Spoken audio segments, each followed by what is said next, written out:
ஓம் சக்தி தாயே கருமாரி சமயபுர தாயே மகமாயி அனைவருக்கும் என்னுடைய பக்தி கலந்த நல்வணக்கத்தை தெரிவித்துக் கொள்கின்றேன்.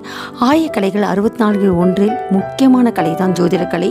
பண்டைய நாகரிகம் என்று சொல்லப்படுகின்ற கிரேக்கம், எகிப்து, லத்தீன் போன்ற பல்வேறு நாடுகளும் சரி, சங்க காலத்தில் குறிப்பாக நெடுநல்வாளையிலும் அரண்மனையினுடைய மேற்புறத்திலே 12 ராசி கட்டங்களுக்கான குறிப்புகளை எல்லாம் காண்கின்றோம். மனித மேம்பாட்டிற்கு ஜோதிடத்தின் பங்கு என்ற என்னுடைய 8 வருட ஆராய்ச்சியின் முடிவிலே ஜோதிடம் என்பது ஒரு வழிகாட்டி. அதே நேரத்திலே கர்ம வினைகளின் மூலமாக அதனுடைய பலன்கள் மாறுபடுகின்றது.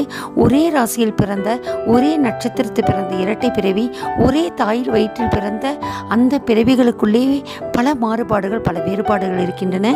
இதன் காரணம் கர்ம வினையின் அடிப்படையிலே ராசி பலன், நட்சத்திர பலன், கோள்கள் பலன் பற்றிய பல அரிய தகவல்களை உங்களுடன் பகிர்ந்திருக்கின்றேன். முயற்சி திருவினையாகாதா? முயன்றால் சாதிக்க முடியாதா? விதி வலியதா? முயற்சி வலியதா? ஜோதிடம் பெரியதா? மனிதனுடைய உழைப்பு பெரியதா? கர்ம வினையை சாதிக்க முடியுமா என்பது போன்ற பல அரிய தகவல்களை எல்லாம் உங்களிடம் பகிர உள்ளேன். இந்த சேனலை பார்க்கவும், உங்களுடைய கருத்துக்களை பதிவிடவும், உங்களுடைய பல நல் கேள்விகளுக்கும் பயனுள்ள தகவல்களை தர இருக்கிறேன் என்று சொல்லிக்கொண்டு உங்களிடமிருந்து விடைபெறுவது முனைவர் லட்சுமி ரவிச்சந்திரன், கர்ம வினை வளர் ஜோதிடன், ஆன்மீக சொற்பொழிவாளர். பக்தி கலந்த தமிழ் வணக்கம்.